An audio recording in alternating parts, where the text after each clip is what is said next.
Thanks a lot for coming in. Good morning, happy to be here. Something about this community appeals to you? This is a wonderful place to live. For Kelowna Now, this is Kent Mulgat. And we're joined by Sean McLean from MTM Waste Solutions Canada. Thanks for coming in. Thank you for having me. So here in Kelowna, we've had some issues in the waste management sector lately that bubbled to the surface and made headlines, where we had a company saying, no, we can no longer take most of your recyclables at some of these multiple family residential buildings.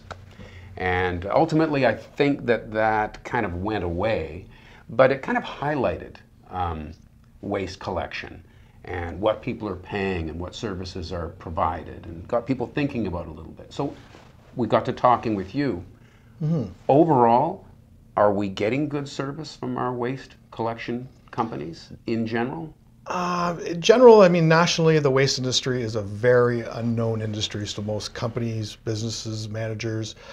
It's something that's a necessity for all businesses, but it's something that's very low cost on operations, so it's very much overlooked. Typically, managers will sign contracts with these waste companies that are very long-term, they're very one-sided, they're very hard to get out of, they're multiple years, and just over the years they increase and increase and increase.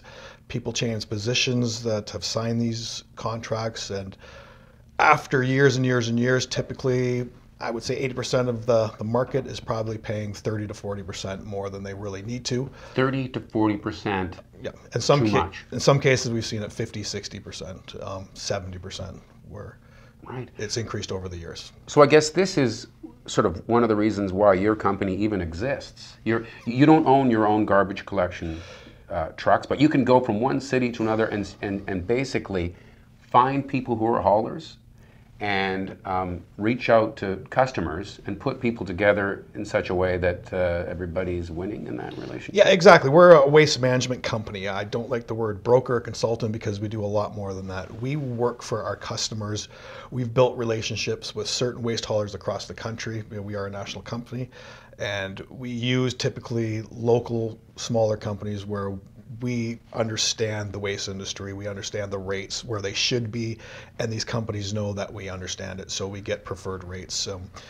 And because of the size of the company and the volume that we get them, so we try to pass those savings on to our customers. And like I said, we really work for our customers, not a waste hauler, and we do what's in the best interest of our customer, not the waste hauler. So let's just double back here. If someone's watching this and they have a contract with some kind of waste company, you're saying they're probably paying 30 or 40% too much? Most of the times, yes. So where does that appear on their bill? Where does it increase? How does it get that far? Typically, there will be numerous surcharges and fees that are applied to invoices.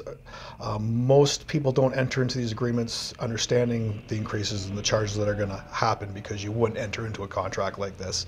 And the rates just increase year after year after year after year. Of course, there are legitimate landfill increases, cost of operation. Right. But like I said, typically it's very one-sided for the waste companies. And why are people allowing that to happen? I made an analogy with shopping around for a mortgage. 25 years ago, nobody really thought of doing that. They would just look up at the bank and see what the rate is and pay it, until people started realizing, hey, wait a minute, I can shop around. Is it the same with garbage and waste? People aren't really thinking about shopping around? Exactly. The waste is not glamorous by any means, like I said, and it's garbage, so it's something that's typically behind a building. It's not seen, and and these waste companies know this, and that's really what they, kind of modeled their business around, is something that's very much in the background. It's a small cost, as I said, typically to most companies' operations, so it's something that does get overlooked. Invoices just go to accounting and they get paid, and these companies understand this, and they just kind of increase the rates. Okay, so you have just kind of settled into trying to build some relationships here in the Okanagan and Kelowna in particular. Are you ready to take business? Could someone call you up and say, well, yeah, let's see if we can save 30 or 40%? 100%. We're ready to go right now. We're operational in the city, and But you don't have your own infrastructure, so you have to find haulers willing to. we've built a relationship with a local hauler that's not in Kelowna, but is coming to Kelowna as of now because of MTM coming into Kelowna. So, Boy, these established companies here must just hate to be hearing this. they don't like us. But so how deep does that run? I mean, there's nothing they can do to stop you from. Not at all. I mean, like I said, we work for our customer, not waste haulers. So we do what's in the best interest of our customers, Right. and that's really, the exciting thing what we do and the advantages we have for our customers, and where we provide cost savings. We are able to point out on invoices and contracts certain things that we feel may be questionable or not exactly fair. Right. So as you get established here, will that likely bring downward pressure on what the other established companies are charging? Is that what you experience in other cities in Canada? Yes, to some extent. I mean, there's just so much business. It's not the waste industry is not specific to any industry. It's everybody has waste. So they're just for the pure volume and businesses out there that generate waste. There's just so much of it. So yeah, I'm going to anticipate there'll be some pushback and some reductions of rates on certain customers, but it won't be across the board to everybody. It'll be, businesses that we start dealing with the waste companies will come back and try to lower their prices to maintain that business. And you were saying before that you'll see one company paying X amount and another company paying Y amount, and often it's the company that's sort of been in place for a longer period of time with the customer that's paying the higher rate. Like it creeps up over time? 100%. Like I was saying before, you could have this restaurant here. He could be paying $200 a month for a service, and the other guy could be paying $2,000 a month for a service from the same company for the exact same service. The longer with a waste company, the more the rates increase and increase and increase. Like I said before, of course, You're saying there's people that are paying multiple times more for the same service? Yeah, we've seen it for years. And it's just not an isolated incident. It's a national. So that's not just, charging a little more. That really seems to fall into the category of blatant overcharging. Customers sign these contracts. The contracts give these waste companies the ability to increase them for, as I said, there is, actual increases in landfill and operation costs and fuel costs. But there's certainly something that someone could look pretty critically at if they're paying multiple times for the same service. That is pretty remarkable. So, I guess that's what gives a company like yours an opportunity to exist. There's certainly some, an opening there for someone to come in and say, "Whoa, we can arrange to have your garbage hauled. You don't need to pay $2,000 a month." Well, exactly. And we actually take the time with our customers. We look at different options for, recycling, reusing, how to divert certain things from the landfill. Most waste companies don't take the time to really get to know their customers and what they do and spend the time reviewing their waste streams. And that's one of our strong points is what we do.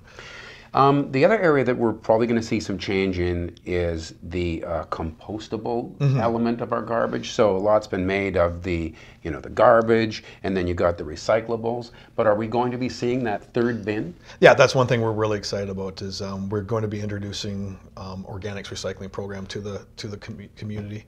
We're very excited about that, and that should be operational by January the 1st. So. January the 1st, and that would be available here? In Kelowna, yes. Right. And is there any benefit if a company haulers roll up to the landfill site and they've got it sorted into 3 bins instead of just 2? Is there any sort of benefit to the company? Is there any sort of, like, is the compostables free for? Well, there'll be obviously a collection charge for it and a disposal charge. It won't be nearly the cost of landfill. I'm just wondering if there's an incentive. 100%. What it does, for example, restaurants, the majority of their waste is food waste. Right.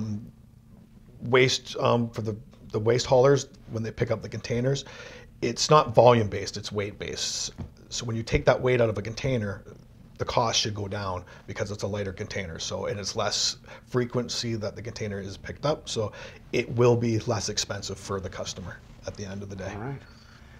Well, there's some opportunities for a lot of businesses to save money then in this area. Exactly. You know. Yeah, we're very excited to come into to Kelowna and be part of the community and see what we can do to help customers. Terrific. Well, thanks for filling us in. Thank you very much. Sean McLean from Waste Solutions Canada, right? MTM.